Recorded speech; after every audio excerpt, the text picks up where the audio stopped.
Produzir um filme estrelado por 3 orcas que devem seguir instruções específicas, tomada após tomada, não é fácil. Porém, há muito mais coisas envolvendo os astros aquáticos de Free Willy 2. Vai, Willy, vai! Pois este filme sobre orcas está sendo rodado quase que inteiramente sem baleias de verdade. Hoje conheceremos Walt Conte, da Edge Innovations, que está levando a arte da animatrônica aquática para o século XXI. Ótimo, ótimo!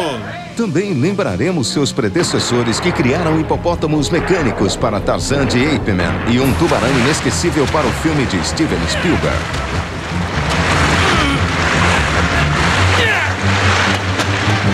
Das águas a noroeste de Puget Sound até um enorme tanque interno no sul da Califórnia, iremos aos bastidores e entraremos na água enquanto Willy e seus irmãos mostram por que eles são os 3 efeitos mais especiais que já nadaram na tela.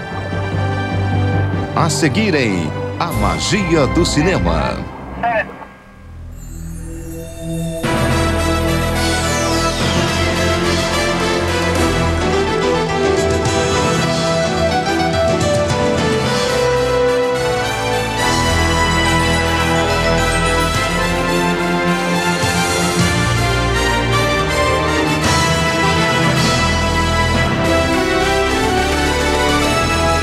Magia do cinema.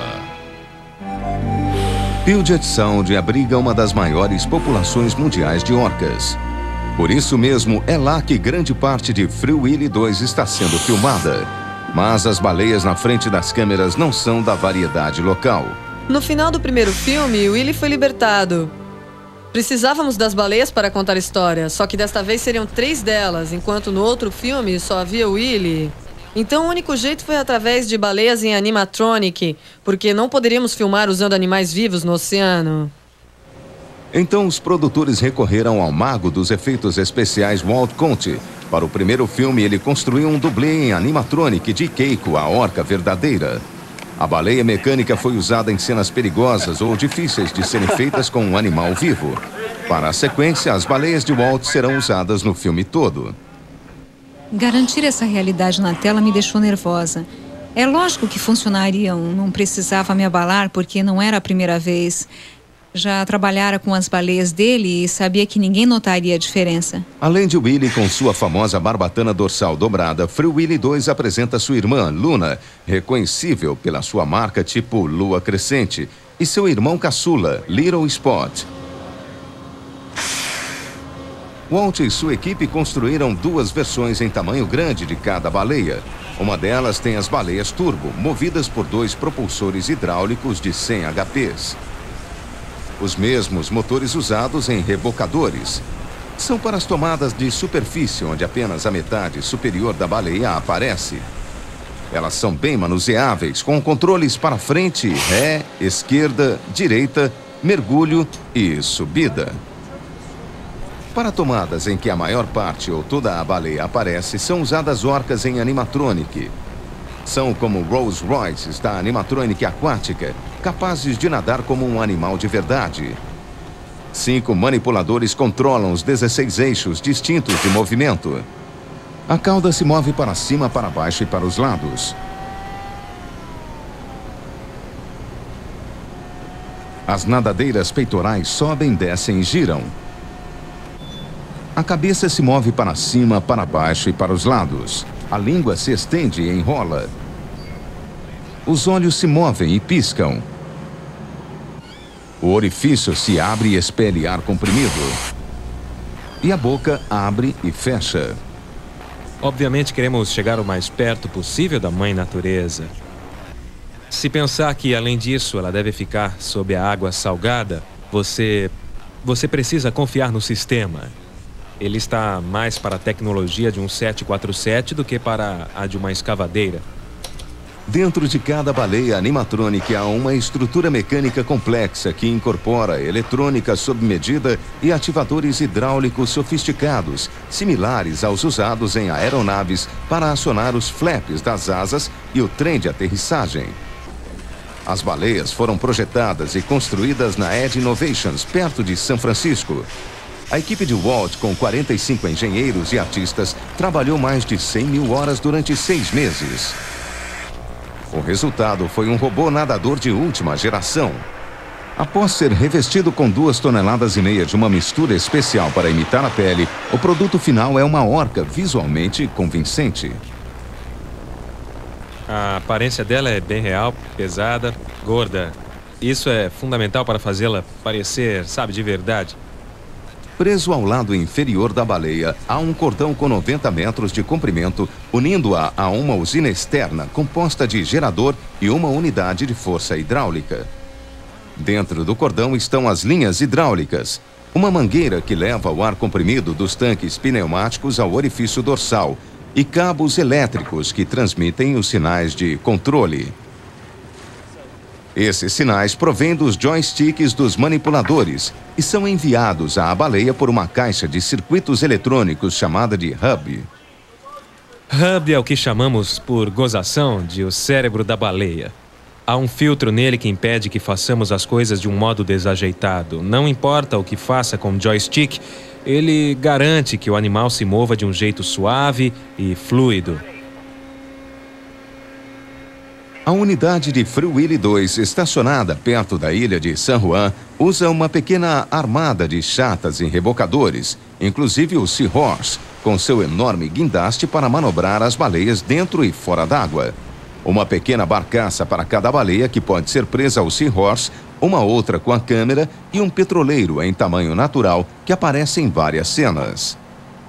O desafio para o supervisor de efeitos visuais e diretor da segunda unidade, Michael McAllister, não é apenas coordenar as baleias, o petroleiro e a câmera, mas tentar estar um passo à frente da mãe natureza. Uma das baleias se afastou de nós na corrente e esse é o nosso maior problema. Ou seja, garantir que elas não sejam carregadas pelas fortes correntes que há por aqui. Eles decidiram usar as baleias turbo por serem mais controláveis nas correntes fortes. Querem pegar a entrada de Willy, enquadrada por aquela câmera. Todas elas ficaram a cerca de 9 metros da barcaça com a câmera. Dentro da água, as baleias se transformam de máquinas inanimadas em atores.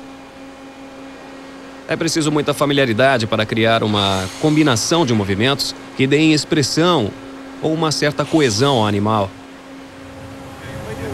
Dê mais velocidade, Walt. Muito bom. Mantenha assim.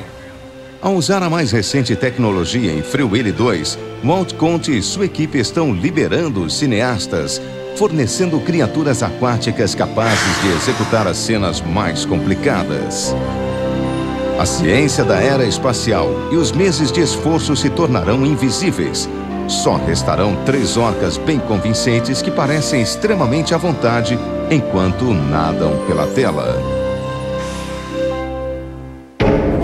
A seguir, conheceremos os homens cujo trabalho com efeitos em tubarão ajudou a amedrontar toda uma geração de cinéfilos, afastando-os da água.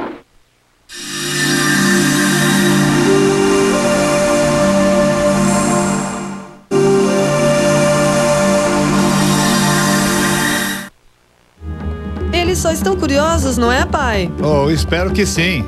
Uma cena-chave em Tarzan de Ape Man, uma produção da MGM de 1932, exigia um bando de hipopótamos zangados. 30 desses animais enormes foram soltos no lago Sherwood, perto do estúdio, e as câmeras rodaram. Mas os produtores se esqueceram de um fato importante. Eles podem segurar a respiração por até 6 minutos, o que resultou em longas cenas mostrando o calmo lago Sherwood. Felizmente, a MGM tinha um dos melhores departamentos de efeitos especiais, dirigido por A. Arnold Gillespie. Bud, como era conhecido, teve uma das carreiras mais notáveis na história dos efeitos visuais, recebendo 4 prêmios da Academia e supervisionando o trabalho em mais de 300 filmes, de O Mágico de Oz a Ben-Hur.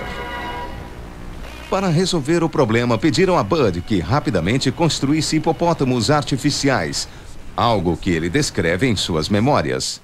Cada um deles estava ligado a um longo cabo que passava através de uma rodana presa no fundo e percorria vários metros até grupos de cavalos que, sob comandos diversos, faziam os hipopótamos submergir e emergir de forma natural.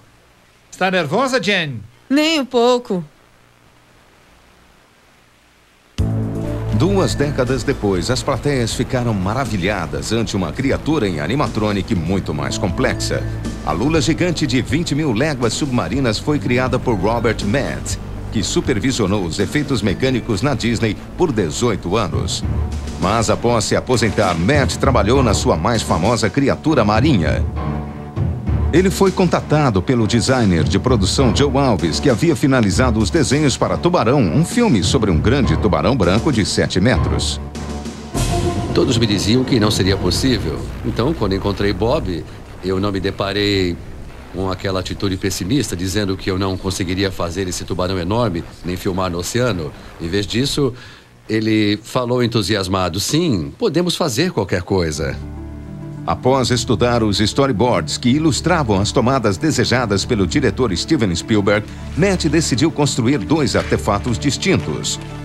O tubarão deslizante era puxado na água por um barco a motor. O outro artefato mais complicado era uma plataforma submergível de 18 metros, sobre a qual havia um guindaste e um braço que segurava um dos 3 tubarões intercambiáveis. Matt os projetara com aberturas diferentes, permitindo sua entrada para a manutenção das mangueiras pneumáticas e dos êmbolos que moviam as barbatanas, a cauda, a boca e os olhos. Durante as filmagens realizadas em Massachusetts, a equipe operou os controles pneumáticos de uma barcaça ancorada. Embora a engenharia básica de Matt estivesse perfeita, a deterioração do mecanismo submerso devido à água salgada afetou o cronograma da produção. Quando testávamos, funcionava. Mas quando convocávamos os produtores, os diretores e dizíamos que estava tudo bem, nesse espaço de tempo, algo acontecia e tudo enguiçava. Então eu me desculpava, voltava à sala de produção e tentava de novo. E era sempre assim. Quando os tubarões funcionaram, essas máquinas enormes de aço e borracha se transformaram em algo aterrorizante para o astro Roy Scheider. Os tubarões mecânicos do filme eram tão bons quanto tudo que havia sido feito até então. Eram extraordinários, tudo funcionava. A boca funcionava, os olhos, parecia que ele nadava. Ele se virava, fazia tudo, era fabuloso.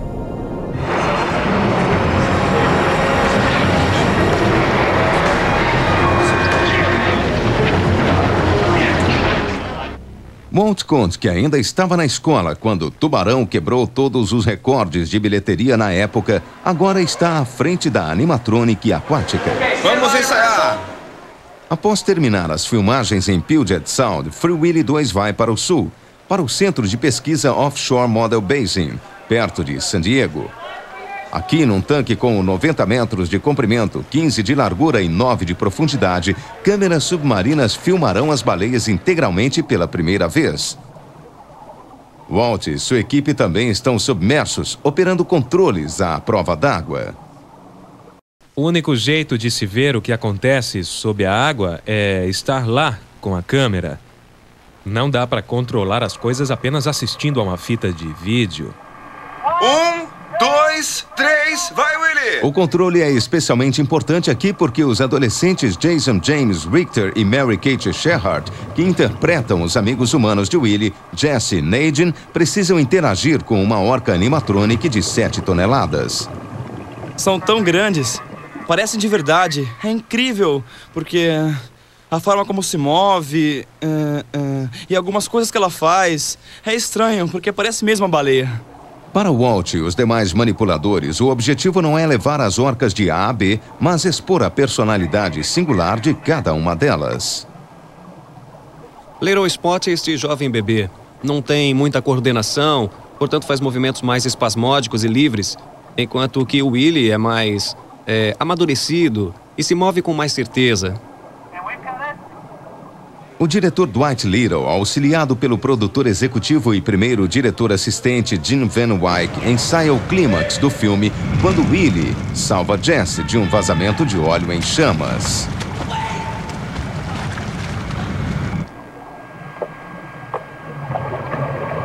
Vamos lá. Abaixe-se. Mais baixo, mais baixo. Ótimo. Muito bom, muito bom. Você acaba se concentrando demais no trabalho. Na situação, há muita gente envolvida nele. Há os cordões umbilicais, os geradores, as bombas hidráulicas e todo esse maquinário. Então, no final, quando toda essa parafernália some e só ficam as baleias, você tem certeza de que está fazendo a coisa certa. Assim como Bud Gillespie e Robert Matt fizeram antes dele, Walt Conte está impulsionando a tecnologia, ajudando os cineastas a obter tomadas antes consideradas impossíveis. A seguir, leite verde e cascas de nozes ajudam a completar o trabalho de Willie sob a água.